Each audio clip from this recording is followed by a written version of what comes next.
फरीदाबाद के sector 16A में अपनी मांगों को लेकर राजकीय महिला महाविद्यालय और पंडित जवाहरलाल नेहरू राजकीय स्नातकोत्तर महाविद्यालय की एक्सटेंशन लेक्चरर एसोसिएशन ने जॉब सुरक्षा की मांग को लेकर सरकार का पुतला फूंका। आपको बता दें कि एक्सटेंशन लेक्चरर पिछले 10 सालों से प्रदेश के महाविद्यालयों में कार्यरत है। आरोप है कि जब महाविद्यालयों में स्टाफ की कमी थी तब सरकार ने बेहद कम वेतन पर उन्हें नियुक्त किया था और अब 10 सालों के बाद सरकार उनकी जगह नई भर्ती निकालकर उन्हें बेरोजगार करना चाहती है। इसी के चलते अब एक्सटेंशन लेक्चरर एसोसिएशन ने विधानसभा सत्र के दौरान सरकार को घेराव की चेतावनी दे डाली है। नहीं, अभी ऐसे तक तो प्रशासन की ओर से हमारे पास जो है किसी ने कोई जो है कांटेक्ट नहीं किया है और हम जो है लगातार जो है सरकार से अपनी मांग जो है बोल रहे हैं उनको। और हमने कई बार जो है शिक्षा मंत्री से भी बातचीत की है और जो है माननीय मुख्यमंत्री के जो है पीए हैं उनसे भी मिले हैं और अभी तक जो है हमें सिर्फ आश्वासन मिला है। पिछले लगभग 1.5-2 साल से सरकार जो है सभी मांग पूरी करने की बात करती है, लेकिन वो सिर्फ आश्वासन देते हैं, आश्वासन से आगे कुछ नहीं होता है।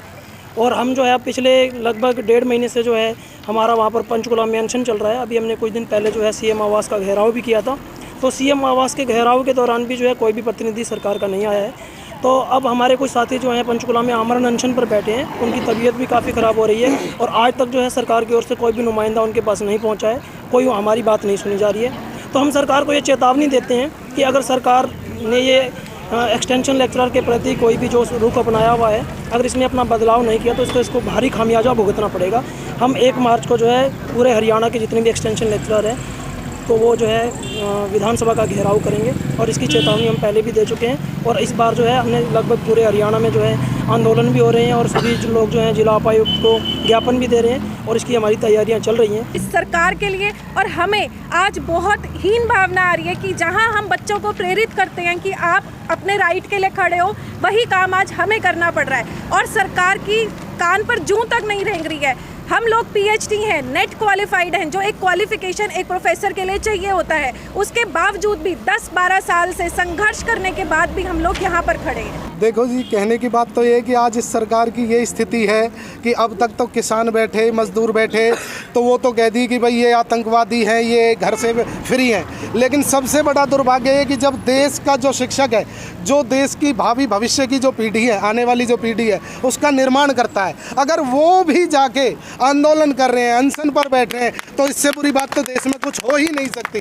क्योंकि भारत का भविष्य अगर हमें बनाना है तो उसको हमें सुरक्षित हाथों में देना, और वो सुरक्षित हाथ कौन से? हमारे लेक्चरर हैं, जो हमारे साथी प्राध्यापक हैं, ये सभी हमारे सुरक्षित नहीं है, तो फिर हम भारत का भविष्य कहाँ से सुरक्षित करेंगे? सरकार की वादा खिलाफी में मैम मैं यही कहना चाहूँगी कि 9 तारीख को भी हमने जाकर एजुकेशन मिनिस्टर का घेराव किया, उसके बाद 16 फरवरी को हम लोगों ने जाकर सीएम का घेराव किया और आज की डेट में हम देखें आज हमारे कितने भाई बहन वहाँ अनशन पर बैठे हुए हैं, मरने की स्थिति में है, लेकिन सरकार का कोई प्रतिनिधि आकर उनकी सुध नहीं ले रहा।